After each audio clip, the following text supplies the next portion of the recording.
Vem comigo que eu vou te ensinar a fazer essa massa delícia de pão de ló bem facinha com 3 ingredientes. Anota aí. A gente vai usar aqui 8 ovos inteiros. Vamos colocar para bater na batedeira somente ele, em velocidade baixa. A base da nossa massa é o ovo, então ele vai dobrar de tamanho. Quando ele ficar desse jeito aqui, a gente vai aumentar no máximo, deixar ele ficar bem volumoso. A gente vai acrescentar 15 colheres de açúcar. Eu esqueci de filmar a parte que eu estava colocando açúcar, mas a gente vai colocar de pouquinho. Depois a gente vai colocar o trigo na mão, tá? O processo na batedeira só é o ovo e o açúcar. A gente vai peneirar o trigo e vai colocar 15 colheres também de trigo, sempre de pouquinho.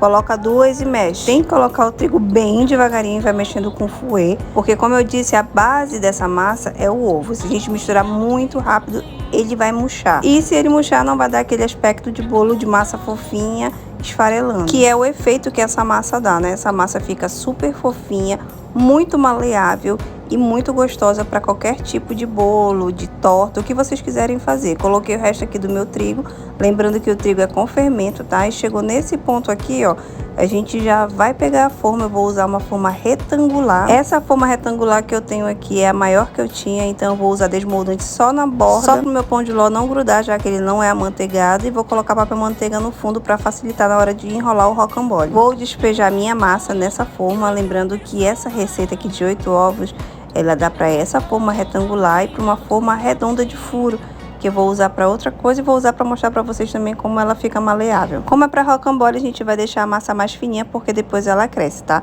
Depois disso, a gente vai pré-aquecer o forno.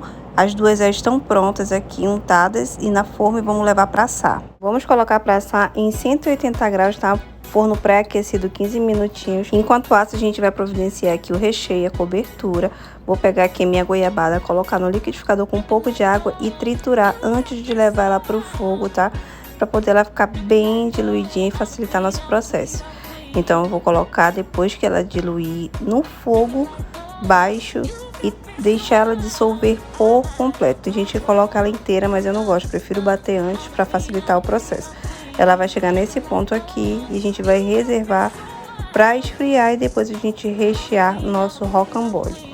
Enquanto esfria, a gente vai agora fazer a cobertura. A cobertura escolhida foi a de coco, para ficar bem tradicional, né? Rocambole de goiabada com coco, mas vocês podem fazer o recheio do sabor que vocês quiserem, tanto o recheio quanto a cobertura. Aqui eu vou usar uma lata de leite condensado, uma de creme de leite e 50 gramas de coco em flocos, que era o que eu tinha aqui, e vou deixar chegar nesse ponto até desgrudar da panela. Enquanto isso, nossa massa já assada, não furo, só de tocar na massa a gente já consegue sentir que ela tá firme e bem assadinha. Agora vem o momento que a gente mais gosta, que é de tirar o pão de ló da nossa forma aqui. Olha como ele fica bem firme, bem fofinho também. A gente vai começar a montagem do pão de ló. Eu fiz a montagem com tudo um pouquinho morno, mas não aconselho, deixe esfriar bem, tá?